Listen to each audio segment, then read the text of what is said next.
وعلیکم السلام ورحمۃ اللہ وبرکاتہ۔ رسول اللہ صلی اللہ علیہ وسلم نے سیدنا زید کو اپنا بیٹا بنایا ہوا تھا۔ لوگ ان کو زید بن محمد کے نام سے پکارتے تھے، اور زمانہ جاہلیت سے ہی یہ لوگوں کا معمول ہے دوسروں کے بچوں کو لے کے پالنا۔ اس کو عربی میں متبنہ کہتے ہیں۔ تو لوگ زید بن محمد کہا کرتے تھے، تو اللہ تعالیٰ نے سورہ احزاب میں آیت نازل کی ہے، ادعوہم لآبائہم، انہیں ان کے باپوں کے نام سے پکارو۔ حقیقی باپ کا نام دنیا میں بھی اور آخرت میں بھی چلتا ہے۔ قیامت کے دن بھی باپ کے نام سے ہی بچے کو پکارا جائے گا، سوائے اس بچے کے جس کی یعنی زنا کی پیدائش ہے، اس کو اس کی والدہ کے نام سے پکارا جائے گا۔ لہذا کسی کے لیے جائز نہیں ہے کہ وہ پیدائش کی جگہ پہ اپنا نام لکھوا دے۔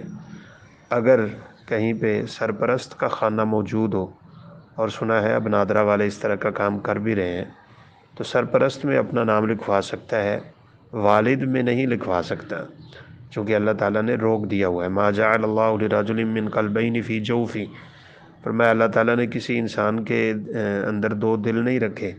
جس طرح دو دل نہیں ہو سکتے، اس طرح دو باپ نہیں ہو سکتے، لہذا انہیں ان کے باپوں کے نام سے ہی پکارا جائے گا، باپوں کے نام سے ہی لکھا جائے گا۔ اور اس سے اگلا گمبھیر مسئلہ یہ ہے کہ یہ بچی جب جوان ہوگی تو جس بندے نے لے کے اپنے پاس پالی ہے وہ اس سے پردہ بھی کرے گی۔ اسی طرح اگر بچہ رکھا ہو تو جو اس کی عارضی ماں بنی ہے، لے پالک اس کو کہتے ہیں، گود لینا بچہ، اسے اس سے پردہ کرنا پڑے گا۔ تو اس لیے ضروری ہوتا ہے کہ اگر بچہ بچپن میں لیا جائے، تو اگر عورت کی اور کوئی اولاد نہیں ہے تو پھر صاف ظاہر ہے وہ تو دودھ نہیں پلا پائے گی، اپنی بہن کا دودھ پلا دے تو وہ اس کی پھر رضائی خالہ بنے گی۔ اسی طرح مرد جو ہے وہ اپنے بھائی کی بیوی کا دودھ پلا دے یا اپنی بہن سے کہہ دے، تاکہ اس سے کوئی ایسا رشتہ قائم ہو جائے۔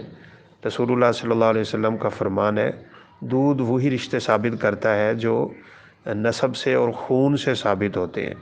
جس عورت کا دودھ پیے گا وہ والدہ بن جائے گی، اس کی بہن خالہ بن جائے گی، اس کا خاوند جو ہے یعنی ماں کا وہ اس کا باپ بنے گا۔ اس طرح سارے رشتے قائم ہو جائیں گے۔ تو پھر لازمی ہوتا ہے کہ وہ اس طرح کا کوئی رشتہ قائم کر لیں، تاکہ بچی یا بچے کے بڑا ہونے کے بعد اس طرح کے مسائل کھڑے نہ ہوں۔ تو بہرحال خلاصہ یہ ہے کہ ان کو ان کے باپوں کے نام سے لکھا جائے گا، تمام کاغذات ان کے باپ کے نام سے بنیں گے۔ جس نے لے کے پالا ہوا ہے وہ سرپرست میں تو اپنا نام لکھوا سکتا ہے، والد میں نہیں لکھوا سکتا۔ اللہ عالم۔ السلام علیکم ورحمۃ اللہ وبرکاتہ۔